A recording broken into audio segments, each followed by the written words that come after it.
In this video, I'm going to show you the process of taking your rough glued blank down to a lid that is more or less ready to go through the shaper. We're not going to get it to that point where we're going to be shaping the edges and ends, but we're going to get it to that point. So what that's going to consist of is taking this down to 3/4 of an inch thick. We're going to do a little bit of slicing, dicing, and re-gluing some fold over edges. Just to give you a little foreshadowing of what we're going to be doing, I'm going to go grab a project that was completed and show you what the finished lid is going to look like. This is an example of what a finished lid will look like when it's done. If you look at it, the lid is actually double thick, when in fact, if I flip the box around to the back, you can obviously see that it's actually not double thick all the way around. If you look carefully, just the ends of the box and the front edge of the box are going to be double thick. The main part of the deck is just its single 3/4 inch thickness. So when you open it up, you can tell that it's actually only a 3/4 inch thick panel that's been sliced and diced and re-glued. And then the edge detail gets put on and finish sanded, and then it gets lacquered. So this is what we're shooting towards on this video, is getting the lid to the point where the material is double thick. We're going to do the shaping and all of the finish work in the next video. In the last video, we took these 4 boards and glued it up into a rough panel. At this stage, we're ready to take a glue scraper along the joints to get these dry glue beads off. So that's my first step, is to remove all of the dried glue on both sides. Remember to put your safety glasses on. Having these pieces flip up into your eyes is really painful. The next step after scraping the dry glue beads off of your panel on both sides, your next step is to joint an edge. Now, chances are you may already have an edge that's been jointed, but the problem with that edge is you've had 3 clamps on your edges that have probably put indentations on both of your edges, so we want to remove those. At this stage, you want to determine which is going to be your front and which is going to be your back. The front edge is the one that we're going to be jointing in this process. So you might want to take the time to look it over, and I think I'm going to make this my edge. I'm going to put that nice big knot towards the front.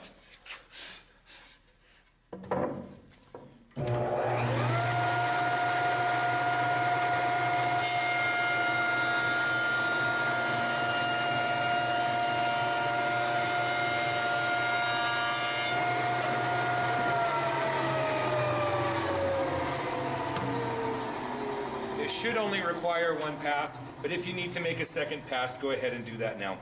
My next step is I've got to rip it to my width on the table saw. So I'm going to set up at the table saw next. My next step here at the table saw is to cut my blank 16 inches wide. So the edge that I just jointed is going to go up against the fence, and I'm just going to rip it at 16 inches. So I'm going to take my fence, set it for 16, lock it, and rip it to width. Just double check and make sure that your jointed edge is up against the fence before making this cut.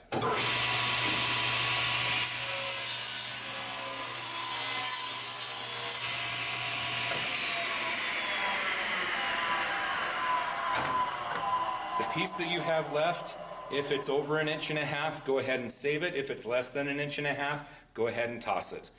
Here at the thickness planer, I'm going to take my panel that's now 16 inches wide. I'm going to take it down in thickness down to 13/16. I start by setting the thickness planer at 15/16. So I'm going to back it out using the hand wheel, turn it counterclockwise to lower the table. I have it set for 15/16 right now. It's not going to take anything off because remember, my material is 15/16. It's not going to remove anything until I turn the hand wheel clockwise 1/2 of a revolution. Now, because this is the thickness planer, it's not going to pick up any of the debris unless I have the dust collector turned on. So I'm going to turn on the dust collector. I'm going to take a series of 4 passes to get it down to 13/16. And then I'm going to go over to the wide belt sander and take it down to a finished 3/4 of an inch thick. So I'm going to turn on the dust collector now.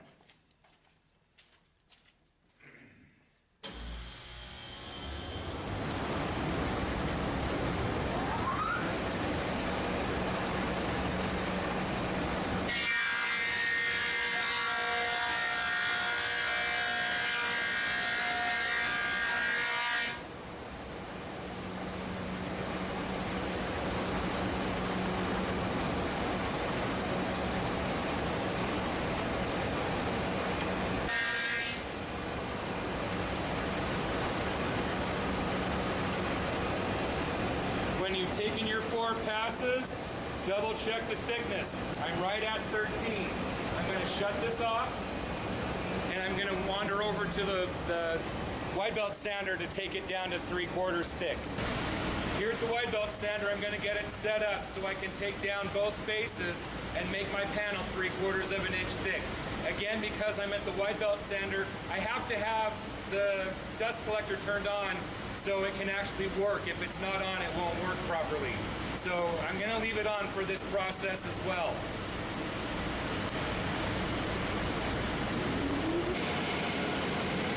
Remember, as the operator, the only thing you have to do is click that switch to the close side, a quick flick of your wrist, and flip your panel over every pass until you get it down to finished thickness. I want to double check it and see where I'm at. I still need to keep going. It's a good idea to check it after every other pass.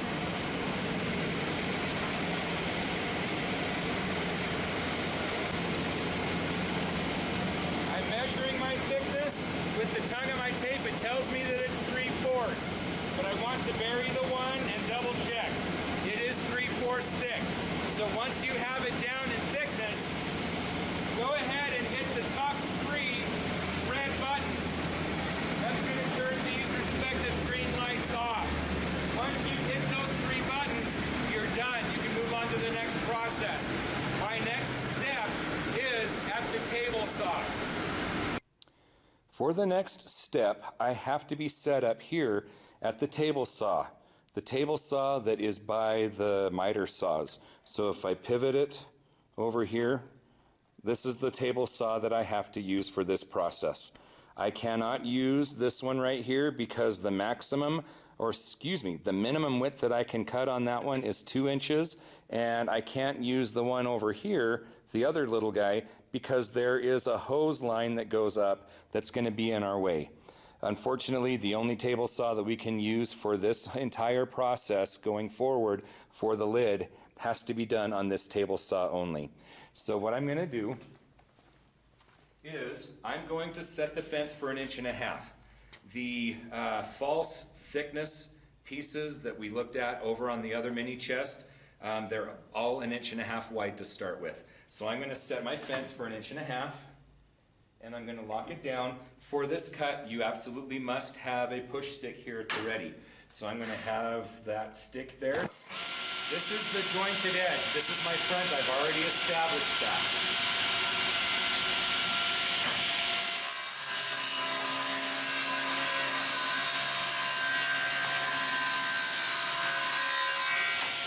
Be careful with this process. Try not to drop your parts. So there's my front piece cut. Now I'm going to take this panel. I don't need this part, but after you make this cut, you're going to bring me your main deck. I'm going to need to trim off one end. That's going to be the, what would that be? That would be the right or the left end of your box as it is sitting on your box. So at this stage, what you would also need to determine is what's going to be your face, because that's going to determine what I do next.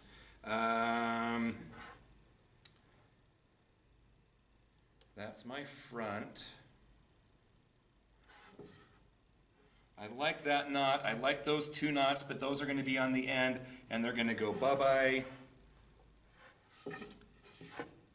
This side is a little bit more prominent with this one. These right here, I've got more prominence on those. Boy, this is a struggle. I actually like this one. This is a little bit more gnarly looking, so I'm going to make this my outside face. And when we are working with this whole process, we always have to be working with the inside of the box. So one thing that I failed to mention is this. I need to have a pencil line at the front, and that's just to tell me where the grain is. This is the inside, and this is the inside as well. I know because the knots, I have a knot right here, that tells me. Before you make this cut, I want you to make sure that you have that line there. So I'm going to set up at the panel saw, and I'm going to trim one end so it is square to the front. So that's where we're headed next, is to the panel saw. Here at the panel saw, I've got my front edge down on the holders for holding small panels, and I'm just going to trim this right side. It will end up being your left side of your box, however. So I'm just going to make this trim cut and make it square.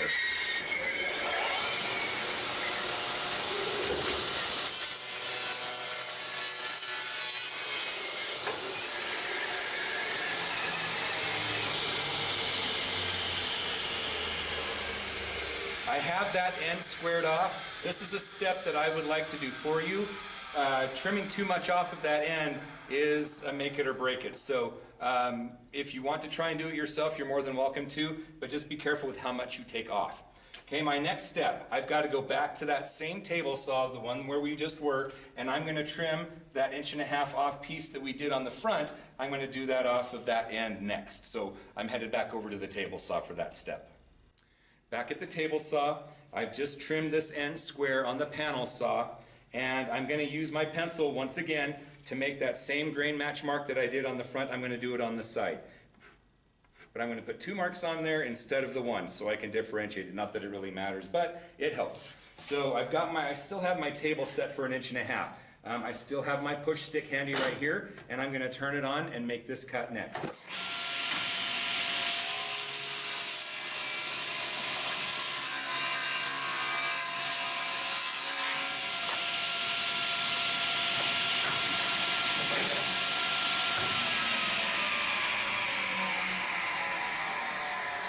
Again, be careful when you're making that cut. Make sure you don't drop anything, especially this piece. If this little piece drops, it can break. It's not that it's not repairable, it's just not good when that happens. At this stage, we are going to need to make a cut on this piece. So when I put this all together, what I'm going to end up doing here is I'm going to end up flipping this over here, just like so, but I am also going to flip this over right here. The problem is this end is a little bit long. So in order to trim this piece to length, I put it flush with the back, right here in the back, and then I have this piece flush in the front, just like so. I'm going to take a sharp pencil and I'm going to make a mark on this piece. So when I made that mark, I can see the pencil line on this piece here. I can see it in that corner.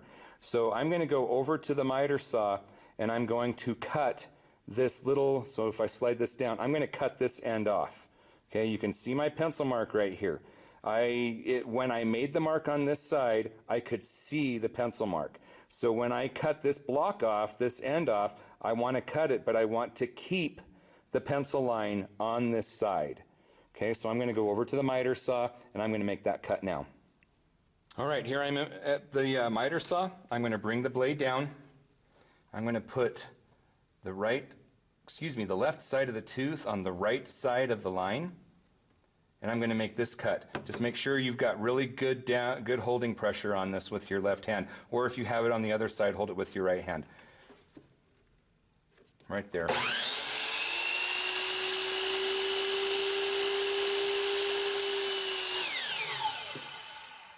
I don't know if you noticed, but I wasn't quite on the line, so I lifted up the saw, I scooched the board over just a skosh, and I got a perfect cut on that piece. There's still a little bit of that pencil mark, and that is perfectly what I was looking for. Here I am set back up at the table saw with all of my parts. I have my main deck, I have my front fold over piece, and it's flush. I'm going to take this piece and I'm going to physically roll it over and put it in position and make this flush on the end. And I don't know if I could have cut it any closer if I had tried. So that looks really good. Now, why are we doing this? I want to actually show you what it is that I'm looking at. So if you look at the end grain, I want you to notice that on this piece right here, the grain is cupping down, and on this piece it's cupping up. It's literally a mirror image, and one thing that you can tell that it is by this knot. You can tell because this crack is going forward and it's also going forward as you go up. So this is all along here a mirror image of what we're going to have from the top. Oops, let's see if I can do this right. There we go. So if you look at it really carefully along its whole width, it's an exact mirror image. This is exactly what we want, by the way. This is what we're shooting for. This is what makes it look so nice, is this mirror image grain orientation. I love it. In order to set up for the next step, we need to have our box. The box itself, this part of the box, determines the length, the finished length of our main part of our lid deck. So just as an illustration, here's what I've got. This is the main deck. I've got my front piece here. It's indicated by my single mark on this side. I have my side piece here indicated by the double mark. And when I go to flip this over, I'm going to have it flush on the front and on this end. And I'm going to flip this over as well, if it will let me. There we go. Have it flush on the end. This is really important to get everything right in the measurements. And then I'm going to scoot my box forward and have it hit the front. I'm going to measure a 1/4 inch gap right here. Remember, this is flush, so this gap is really critical here. 1/4 inch. Right there. That's my 1/4 inch gap. I have a 1/4 inch gap on the sides as well as the front. Right now I don't have it on the front. That will come later. So just remember a 1/4 inch gap in between the box and that edge of your side fold over piece. All right, at this stage, I'm going to come to this side. At this stage, we need to work on this other end. I have my front fold over piece here, and I have my right side, in this case, my right side fold over piece on the other side. At this stage, I need to measure a specific distance away from my box. Everything that I've done over there, I need to lay out and measure over here. So I have my 1.5 inch wide piece that I cut off, which is 1.5 inches. I have the area that it's taking up. On the deck itself, it's another 1.5 inches. There's 3 inches. There's my 1/4 inch gap and my 1/8 inch saw kerf. So I'm going to measure from my box, I'm going to measure a total of 3 3/8. That's what that pencil line it represents right there. Okay, so 3 3/8. And these measurements are only going to apply with 1.5 inch wide pieces. Sometimes we make mistakes and sometimes we have to set those measurements a little bit differently. So if you do have different measurements, stop what you're doing and come talk to me so that I can help you with that. I've removed all my pieces off the deck because I don't need them at this stage. Right now what I'm going to do is I'm going to measure from the opposite square end, because remember, this is not square, this is stair-stepped, it's uneven. My other end is square, so I'm going to measure from there to this mark. And then I'm going to write it down. Right now I am at,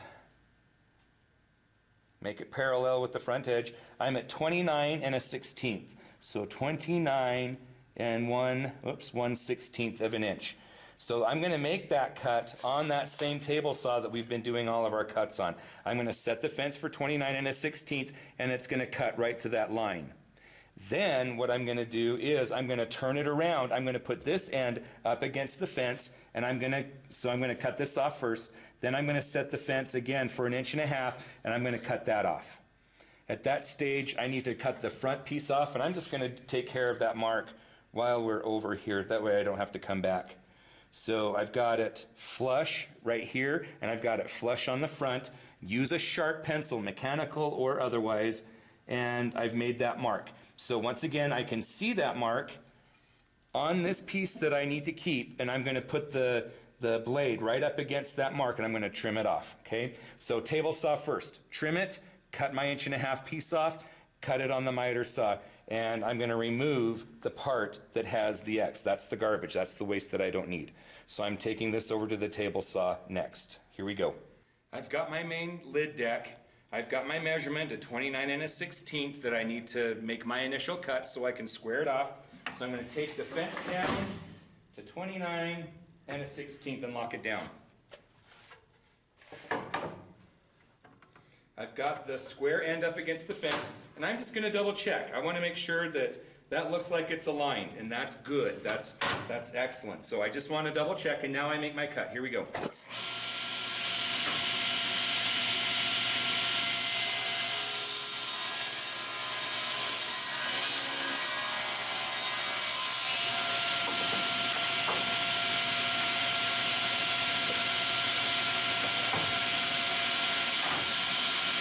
Now I've turned it around. This is the end that I just cut. I'm going to put this up against the fence, and I'm going to take off my 1.5 inch wide piece. So I'm going to bring my fence back, set it for 1.5 inches, make my cut. Make sure you have a push stick at the ready.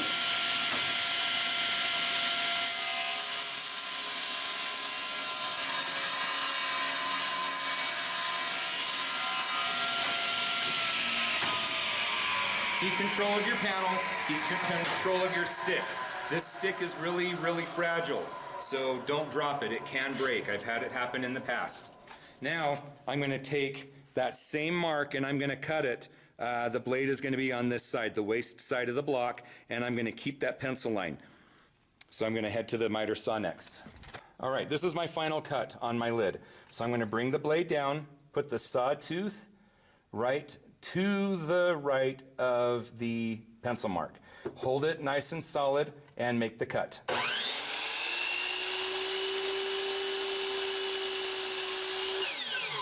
Nice and slow. Let the blade stop before lifting, because again, that is a small piece, and I am ready to set up for my gluing. So I'm headed back to the workbench. I'm back here at the bench, and I've got everything laid out in order to start with my gluing process.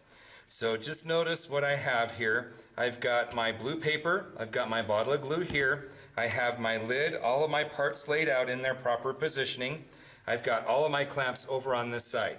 Now, what you're going to need are 14 of these clamps. Now, these could be the 6 inchers, what I have here, or they could be the 12 inchers, the longer ones. It doesn't really matter which ones you work with, but you want to have 14 of these clamps, along with 2 of these 36-inch long clamps.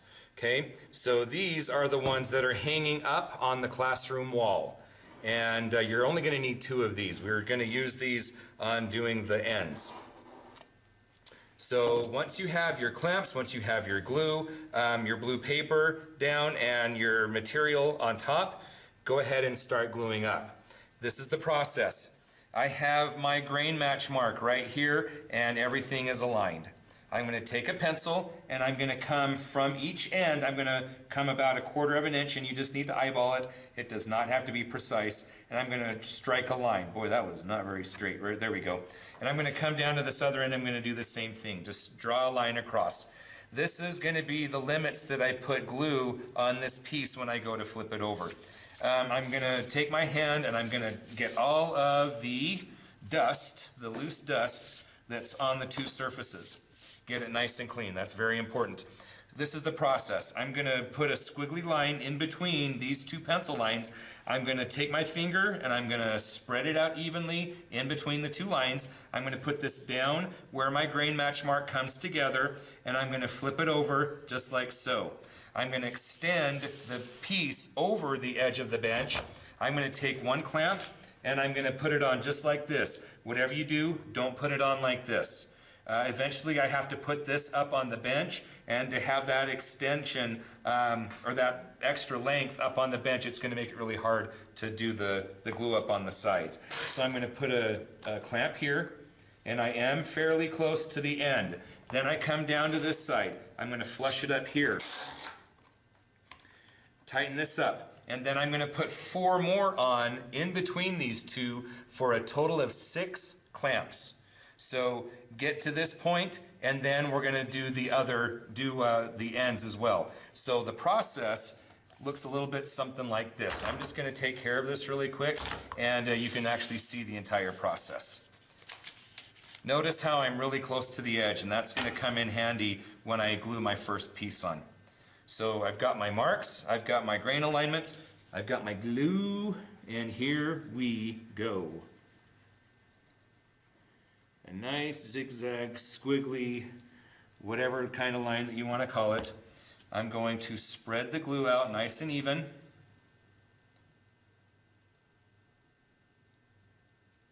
In between the pencil lines.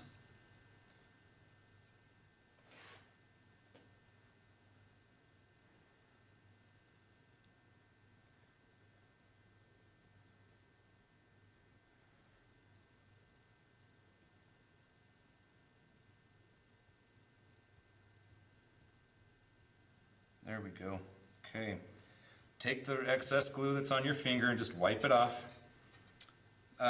Put it down. You can kind of see through the glue. I'm going to get my grain alignment marks put together, and then I just flip it over, just like so.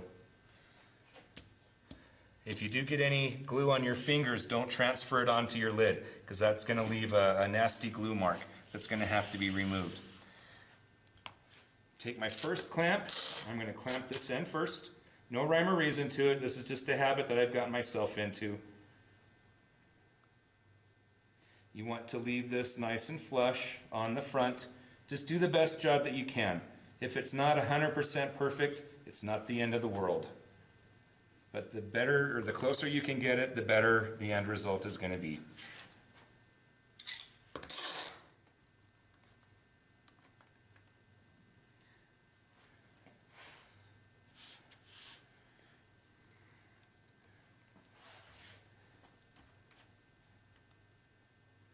Okay, and then I put 4 more on. So space them out accordingly. Just do the best job that you can. Not critical that they're perfectly even.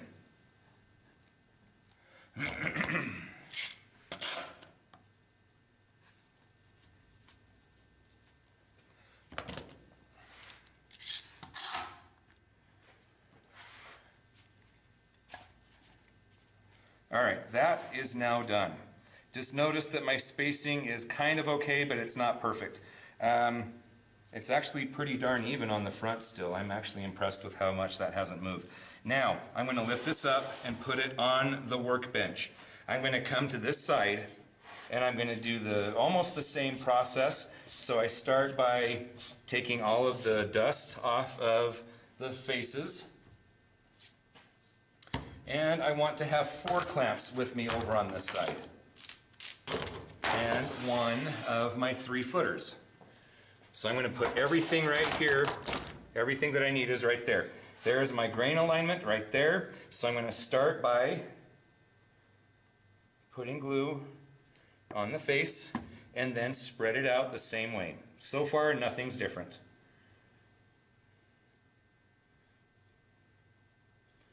But things are about to change with this process in just a minute.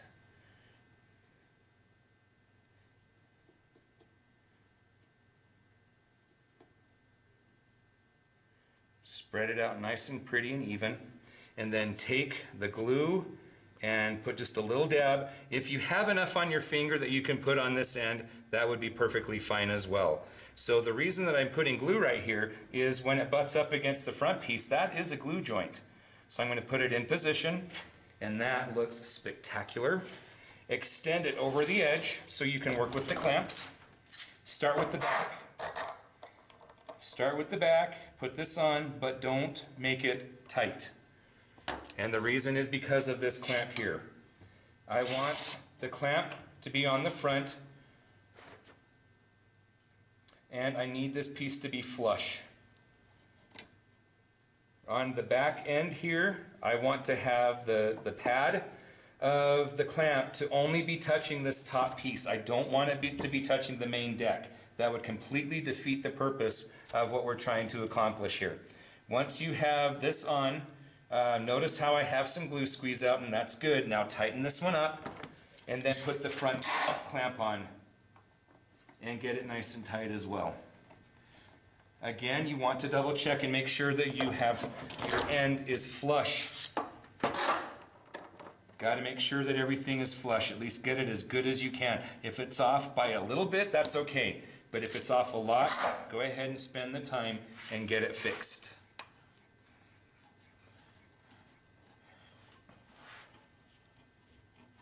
Okay. Now, I'm going to do that exact same gluing process that I did here on that end. And then I'm going to come back, I'm going to point out a couple things, just some questions that students have had, and I want to answer those questions right here for you. So I'm going to turn off the camera, and I am going to take care of that other end. All right, if you haven't noticed yet, I have shifted everything over to this side. That's because I want this end to be off the workbench so that I can put the clamps on. I lifted it back up and put it on, and this is where it's going to set to dry. You don't need to move it off the workbench, just leave it sitting here so it can dry. The clamps need to be on for anywhere from 30 to 45 minutes. So if you've put it on towards the beginning of class, or if you've done the glue up towards the beginning of class, you can, before you leave, you can take the clamps off, put the clamps away, take your lid and put it back on your box, and then you'll be done with that process. The glue does have to dry at least overnight. 24 hours is a really good rule of thumb, but generally overnight is going to be long enough. Now, I do get a lot of questions about the glue that is left over right here in the corners after you've glued your pieces onto your main deck. The problem with that glue is if you were to glue it and walk away and come back the next day, those beads of glue are going to be very, very hard. And in order to get them off, you're going to be damaging the material, both the main deck and this piece, if you try to scrape it and remove that dried glue. If I were to let this sit for, say, 45 minutes to an hour, this glue bead is going to skin over and become a little bit hard on the outside. It's not going to be hard, but it will be skinned over, creating a semi-dried thin layer. Once that happens, I can take these clamps off and I can get a sharpened chisel and I can score along this edge. So I would put the chisel face right, the chisel back right up against here, and I can go along and I can score it from this direction, and I can put the chisel face, the bevel, I can score it along this bottom here, and I can literally just peel that off in one giant long cord, and it would be taken care of. The only problem is the dry time. If removing that glue is something that you want and feel the need to do, you would have to glue it up at the very beginning of class. The main reason being is you have to allow for that 45 minutes to an hour before you can come back and cut all of that skinned over glue off and remove it from the panel. There honestly really is no other quick fix to get it off. To take it off after it's been dried for a day or even 2 or 3, it's going to do more damage than good. I just would encourage you to take that into consideration before walking away from your lid. So just think about that as you're watching this video and determine what you want to do. If you want to see a box that doesn't have the glue removed, I think I might have one, but you're just going to have to ask me and see if I do at the moment. So that's it. I am going to let this sit, and then in the next video what we're going to do is we're going to trim the front off and trim the ends off so they're clean and square. Then we're going to go to the shaper and we're going to shape a really nice edge detail on the ends and the front edge, and then we're going to rip our panel, our lid, to the finished width, do a little bit of touch-up finish sanding, and then all of your project is ready for the finish room. At this point, you may want to start thinking about a stain color if you haven't, or if you don't want to stain it, just let me know that as well. If you do decide to stain your project, you're going to have to let your project sit for 2 days to let it dry before I can do a top coat over the stain that we have. But if you want to get a stain that I don't have, a different color, that would be fine. You can just get just a little half-pint can. They're just the really small. They're about that big in diameter, and they stand about, I don't know, 2.5 inches tall. You can get those at any home center here in town, and you can stain your project any color you want. The only woods that I don't recommend staining are the wormy maple. Anything else would take a stain really, really nicely. Wormy maple does not look good because of the wormy gray color. It's not going to look very good when you stain both the wormy color and the white. It just doesn't end up looking all that well. So that's what you're going to need to look forward to in the next edition of the mini chest box.